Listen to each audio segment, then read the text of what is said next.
तो भी सुन रहे हैं, समय निकाल करके सुन लीजिए, नहीं तो अगर अभी नहीं सुनिएगा तो बाद में काफी पछताना पड़ेगा।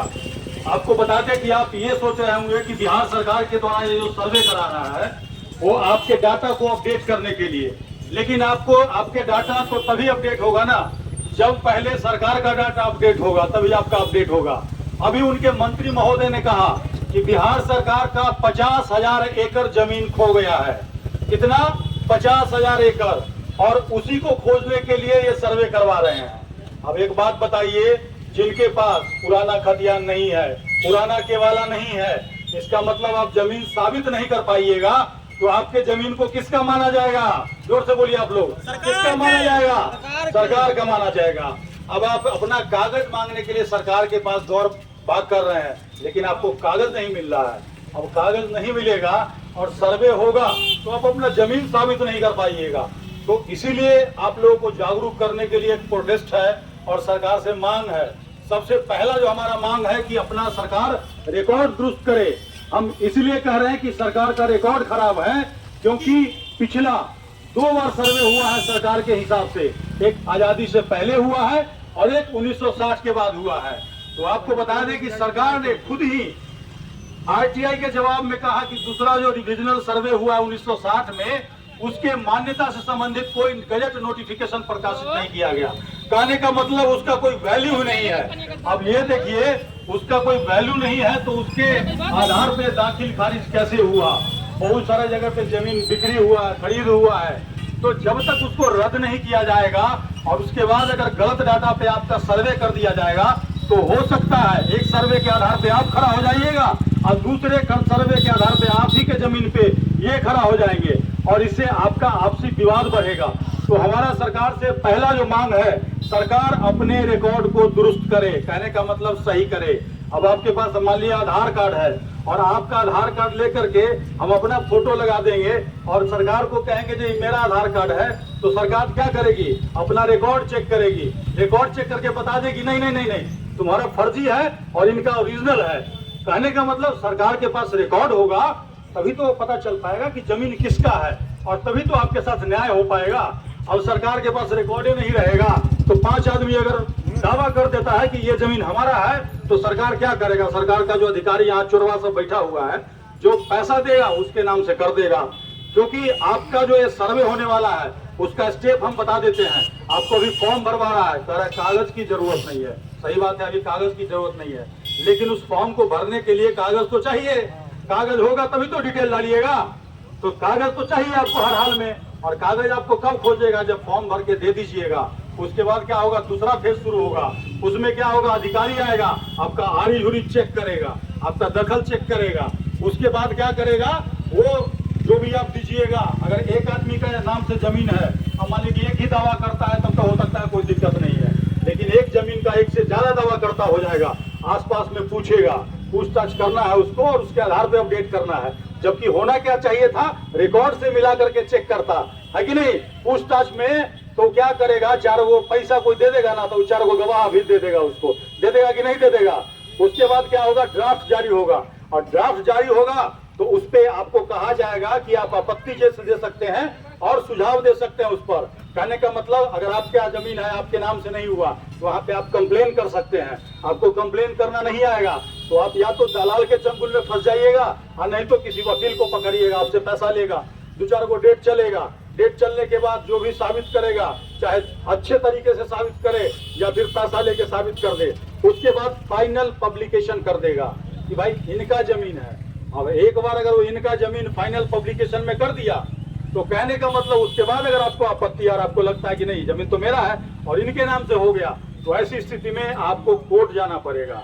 अब एक बात बताइए, गरीब आदमी कोर्ट दौड़ेगा कि अपना बाल बच्चा के पेट पालने के लिए मजदूरी करेगा? सही बात है गलती बात है? जोर से बोलिए, सही बात है गलती बात है? तो दोस्तों, इस तरह से सरकार का जो तैयारी है, कोई तैयारी नहीं है। सरकार तैयारी नहीं किया और आपको सर्वे में झोंक दिया। अभी देखिए हमारे मोहद्दीनगर में, मोहनपुर में, दमोह में बाढ़ आ गया है। जो गंगा के किनारे लोग बस रहे हैं, अपना जान बचा करके भाग रहे हैं। ऐसी स्थिति में सर्वे कराया जाना सही है? नीतीश सरकार के जो मंत्री है वो कहते हैं कि जो सर्वे का विरोध कौन कर रहा है? भूमि माफिया, मतलब कि जमीन जिसने इलीगल तरीके से पकड़ रखा है कि अपना जमीन पे लोग रह रहा है। अपना जमीन पे जब रह रहा है, अब सरकार कागज नहीं दे रहा है। आधार कार्ड आपको कौन देता है? आधार कार्ड सरकार देता है कि नहीं देता है? आपका खो गया तो कहाँ से लेते हैं? सरकार से लेते हैं। अगर आपका जमीन का कागज खो गया तो कहाँ से लीजिएगा? जोर से बोलिए, किससे लीजिएगा? सरकार से। तो हमारा वही सरकार से मांग है। दूसरा जो मांग है सरकार से वही है कि सरकार हमको कागज उपलब्ध कराए। कैसे? नेट पे वो डाल देंगे, हम किसी भी कैफे में जाएंगे, 5-10 रुपया दे करके डाउनलोड कर लेंगे। मान लीजिए कि हमारा पटीदार नहीं दे रहा है, पटीदार जो भाई है नहीं दे रहा है, तो हम क्या करेंगे, सब आदमी वहां से डाउनलोड कर लेंगे और डाउनलोड करके और हमको जो सर्वे में भाग लेना लेंगे। लेकिन ये जो पेपर आपको मिलेगा वो अलग अलग भाषाओं में है, कैथी में है, उर्दू में है, फारसी में है, और यहाँ पे किसी को पढ़ने नहीं आता है। अगर किसी के यहाँ जाइएगा तो आपको 700, 5000, 2000 रुपया मांगेगा, और उतना देने के बाद भी अगर वो सही किया कि गलत किया आपको पता नहीं चलेगा। और उसी के लिए सरकार से हम ये भी मांग किया है कि हमको कागज ठीक करने के लिए कम से कम 2 साल का समय देना चाहिए, क्योंकि भैया हमको जिस दिन फुर्सत होगा उसी दिन तो हम कागज ठीक करेंगे। कि उसके चक्कर में हम दरभंगा जाकर काम धाम छोड़ देंगे तो हमारा बाल बच्चा क्या खाएगा? बहुत सारा आदमी ऐसा है जो कि दिल्ली कमा रहा है, पंजाब कमा रहा है, मुंबई कमा रहा है, कोई जाकर के सऊदी में नौकरी कर रहा है, कोई आर्मी में है। तो आर्मी वाला तो ऐसे तक किसी को छुट्टी देगा नहीं, उसके माता पिता है, बुजुर्ग हैं, गांव में रह रहे हैं। अब एक बार आप झोंक दीजिएगा सर्वे में तो लोग कहाँ अफरा तफरी मचेगा कि नहीं मचेगा? और अफरा तफरी में अगर सर्वे किया और इसका जमीन उसके नाम कर दिया तो आपस में वाद विवाद होगा, तो शांति भंग होगा कि नहीं होगा? इस पर सरकार को संज्ञान लेना चाहिए। और हमने 2 साल का समय इसीलिए मांगा है, और इसीलिए हम लोगों ने सरकार को अनुमंडलाधिकारी महोदय के माध्यम से जो ज्ञापन है वो हम देंगे। अल्टीमेटम हमने दिया, सुन लीजिए थोड़ा सा। अभी सरकार को अल्टीमेटम दिया तो सरकार आंदोलन को कमजोर करने के लिए कल मंत्री ने घोषणा किया कि हम 3 महीना के लिए बढ़ाते हैं। हम मांग कितना दिन के लिए रहे हैं? 2 साल के लिए। अब 3 महीना के बढ़ाने से नहीं होगा ना। जब तक आप हमको कागज नहीं दीजिएगा तो 6 साल के लिए भी बढ़ा दीजिएगा तो कोई उससे हम फर्क नहीं पड़ेगा। तो सबसे पहले हमको तो कागज मिलना चाहिए, और कागज मिल भी जाए तो आपके पास रिकॉर्ड होना चाहिए कि ये वाला जो है खतियान किसका है। आपके पास रहेगा तभी ना मिलाइएगा। ये अगल बगल से पूछताछ करके कहीं जमीन का रिकॉर्ड मिलता है? बताइए, जो ऐसा नियम बता रहा है वो पागल अधिकारी है कि नहीं है? तो इसी के लिए हम मांग कर रहे हैं। और कल यहाँ पर 11 बजे हम सभी लोग जमा होंगे, जितने भी ग्रामीण हैं। क्योंकि एक बात बता देते हैं, आप लोग जो भी हैं, कोई हो सकता है किसी का पैसा होगा, कल को कोर्ट कचहरी से भी लड़ लीजिएगा। लेकिन एक बात बताइए, बिना मतलब का कोर्ट कचहरी कौन जाना चाहेगा? तो इसीलिए हम सभी लोगों को मिल करके शांतिपूर्ण तरीका से लाइन बना करके यहाँ से इनकलाब जिंदाबाद, नीतीश सरकार मुर्दाबाद करते हुए अनुमंडल पर जाना है। वहाँ पे हम एक पब्लिक पिटीशन बनाए हुए हैं, उस पे सभी लोग साइन करेंगे। जो हमारा मांग है इस पे लिखा हुआ है, पर्ची भी ले लीजिए जिन लोगों ने नहीं लिया है, और वो सरकार तक भेजेंगे। सरकार की कुर्सी हिला देंगे, इसीलिए हिला देंगे कि अभी इलेक्शन आने वाला है, इलेक्शन आने वाला है। और अगर नीतीश कुमार ने ये हमारा मांग नहीं पूरा किया तो हम उसका जितना नेता आएगा गांव गांव से उसको खदेड़ना शुरू करेंगे, और गांव से खदेड़ना शुरू या वोट का चोट देंगे। सही बोल रहे हैं, गलती बोल रहा है? सही बोल रहे हैं, गलती बोल रहा है?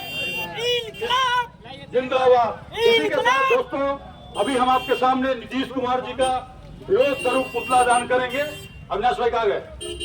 अविनाश भाई